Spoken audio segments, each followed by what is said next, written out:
Hello दोस्तों, आप सभी का स्वागत है आपके अपने YouTube channel real success point में। दोस्तों, आज की वीडियो में हम बात करेंगे भूगोल के महत्वपूर्ण प्रश्नों की, जो आपके आने वाले सभी एग्जाम के लिए महत्वपूर्ण प्रश्न होंगे। इस वीडियो को एंड तक जरूर देखना। चलिए वीडियो शुरू करते हैं।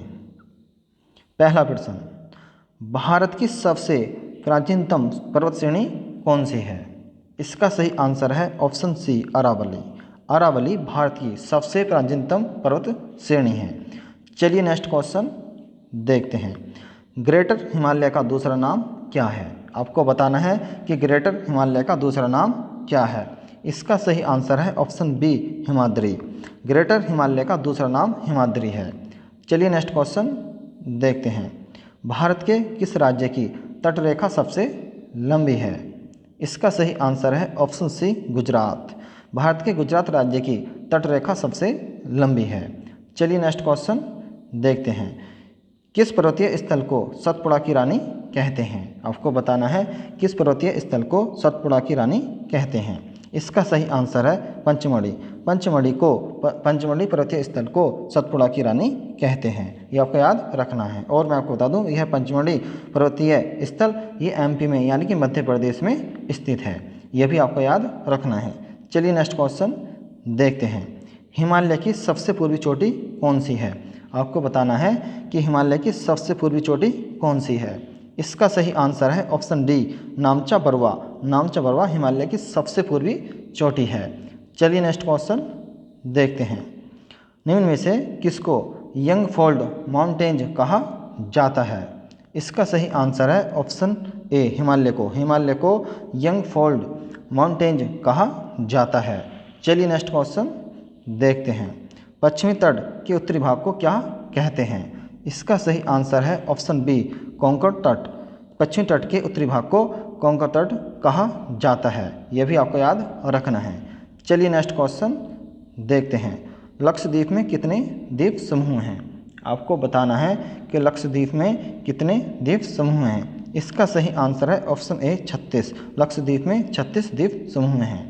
चलिए नेक्स्ट क्वेश्चन देखते हैं। कुल्लू घाटी किसके बीच स्थित है? आपको बताना है कि कुल्लू घाटी किन श्रेणी के बीच स्थित है। इसका सही आंसर है ऑप्शन ए, धौलाधर और पीरपंजाल श्रेणी के बीच कुल्लू घाटी स्थित है। चलिए नेक्स्ट क्वेश्चन देखते हैं। पालघाट निम्न में से किन राज्यों को जोड़ता है?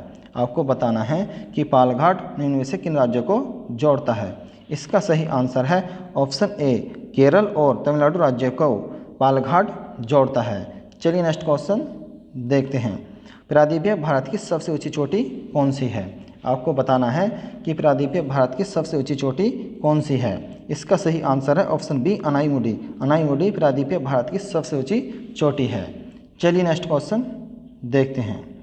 उत्तर और दक्षिण भारत को कौन सी पर्वत श्रृंखला पृथक करती है? इसका सही आंसर है ऑप्शन सी, विंध्य पर्वत श्रृंखला उत्तर और दक्षिण भारत को पृथक करती है। ये आपको याद रखना है। चलिए नेक्स्ट क्वेश्चन देखते हैं। हिमालय पर्वत किस प्रकार का पर्वत है? आपको बताना है कि हिमालय पर्वत किस प्रकार का पर्वत है। इसका सही आंसर है ऑप्शन ए, वलित पर्वत। यानी कि हिमालय पर्वत वलित पर्वत का उदाहरण है। चलिए नेक्स्ट क्वेश्चन देखते हैं। सियाचिन हिमनद निम्न में से किस घाटी के निकट है? इसका सही आंसर है ऑप्शन डी, नुब्रा घाटी। सियाचिन हिमनद नुब्रा घाटी के निकट स्थित है। यह आपको याद रखना है। चलिए नेक्स्ट क्वेश्चन देखते हैं। पाक जल संधि भारत को किस देश से अलग करती है? आपको बताना है कि पाक जल संधि भारत को किस देश से अलग करती है। इसका सही आंसर है ऑप्शन बी, श्रीलंका। पाक जल संधि भारत को श्रीलंका देश से अलग करती है। चलिए नेक्स्ट क्वेश्चन देखते हैं। निम्नलिखित में से किस राज्य के तीन तरफ बांग्लादेश की सीमा है? यानी कि आपको बताना है कि ऐसा कौन सा राज्य है जो बांग्लादेश की तीनों ओर सीमाओं से घिरा हुआ है। इसका सही आंसर है ऑप्शन सी, त्रिपुरा राज्य है। चलिए नेक्स्ट क्वेश्चन देखते हैं। नियामगिरी पहाड़ी किस राज्य में है? आपको बताना है कि नियामगिरी पहाड़ी किस राज्य में है। इसका सही आंसर है ऑप्शन ए, उड़ीसा। उड़ीसा राज्य में नियामगिरी पहाड़ी स्थित है। चलिए नेक्स्ट क्वेश्चन देखते हैं। थाल भोर तथा पाल घाटियाँ किस दर्रे में हैं, यानी कि आपको बताना है कि थाल, भोर तथा पाल घाटियाँ किस दर्रे में हैं। इसका सही आंसर है ऑप्शन ए पश्चिमी घाट। चलिए नेक्स्ट क्वेश्चन देखते हैं। भारत का एकमात्र सक्रिय ज्वालामुखी यानी कि जिसका नाम है बैरन आइलैंड कहाँ पर है, आपको बताना है इसका सही आंसर। इसका सही आंसर है ऑप्शन ए अंडमान द्वीप समूह में। अंडमान द्वीप समूह में भारत का एकमात्र सक्रिय ज्वालामुखी यानी कि जिसका नाम है बैरन आइलैंड, ये अंडमान द्वीप समूह में है। ये भी आपको याद रखना है। चलिए नेक्स्ट क्वेश्चन देखते हैं। इस वीडियो का अंतिम प्रश्न, हिमालय की सबसे बाहरी पर्वत श्रेणी कौन सी है, आपको बताना है कि हिमालय की सबसे बाहरी पर्वत श्रेणी कौन सी है। इसका सही आंसर है ऑप्शन ए शिवालिक। शिवालिक हिमालय की सबसे बाहरी पर्वत श्रेणी है, ये आपको याद रखना है। यदि वीडियो पसंद आई हो, वीडियो को ज़्यादा से ज़्यादा शेयर करें, वीडियो को लाइक करें, कमेंट करें। यदि आप हमारे चैनल पर नए हैं तो चैनल को सब्सक्राइब करना ना भूलें। धन्यवाद।